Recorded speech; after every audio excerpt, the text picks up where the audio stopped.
Today I want to talk about something to all of you gamers out there that, yeah, it does get talked about a lot, but there's a recent event that kind of brought this back to my attention, and yeah, it really bothers me. Okay, so I'm on Xbox Live, and I'm just playing kind of an open match. It's in there. I'm not going to give you my game handle. Some kid decides to call me a name that's highly offensive, especially if you're gay. And this kid sounded about 10. He didn't sound like he even had a full understanding of what it was that he was saying and how nasty it sounded. And I've been hearing this more and more, and, you know, this really is a problem, the way that people behave when they're all anonymous and they're on Xbox Live and they got that microphone and they're in a competitive match. And it's kind of making me sick, and it makes me and a lot of other people out there not want to play wildly on Xbox Live. You'll find a group of friends, you'll close it out, and you play with them because they all know how to behave. And this is really sad. Because once upon a time, I used to love, like, playing Unreal Tournament, just jumping into a match and seeing who was there. But now, it's just gotten uglier and uglier and uglier. And almost it's as if there's an expectation that this is how you're supposed to behave. Like, this is how you're cool. This is how you're shocking. That's not how you're shocking. You're shocking by turning a clever phrase, not by throwing a whole bunch of hideous racist and homophobic slurs at anyone who's within earshot.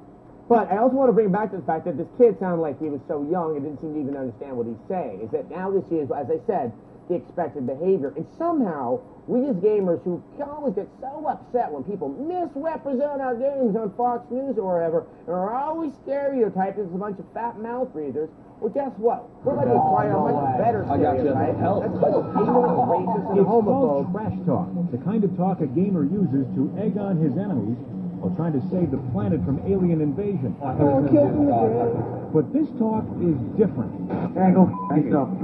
This talk is filled with ugly racial slurs, anti-Semitic rhetoric, homophobic chat, and sexual innuendo. It's the kind of talk that is not acceptable anywhere in polite society. I hate Jews. And guess who's listening? Your children. It's the most popular game now on the market, Halo 3. For you parents totally out of the loop, here's how it works.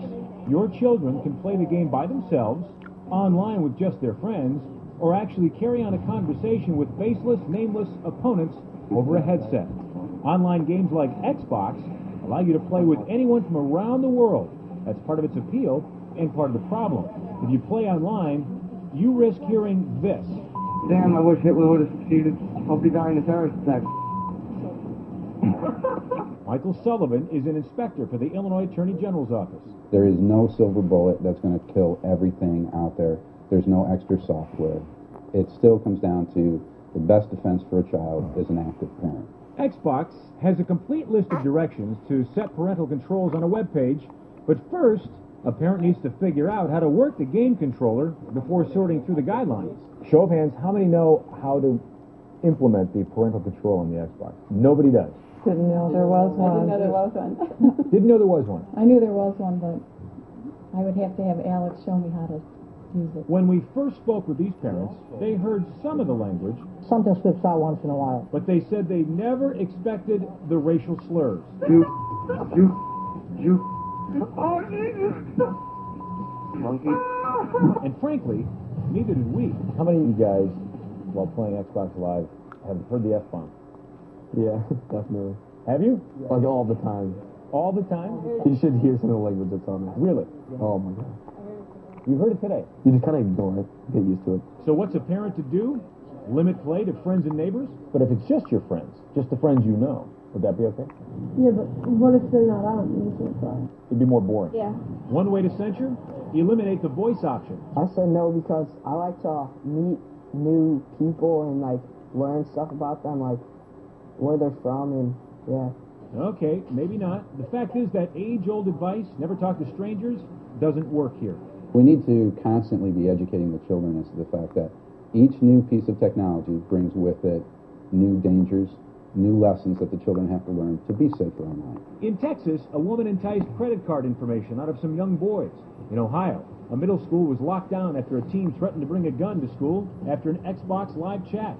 In Missouri, a gamer using the name Devil Devlin turned out to be a sexual predator who kidnapped two young boys. In California, a man molested a 14-year-old boy he met through Xbox Live. Yet none of this has hurt sales or stopped teens from waiting in long lines for the latest exploits of Halo 3. Sales projected to be $1 billion very soon. So again, what's a parent to do? Oh man, I'm gone. Tell your kids if they hear offensive talk, report it. Xbox offers its own internal policing procedure. And if nothing else works, hit the mute button.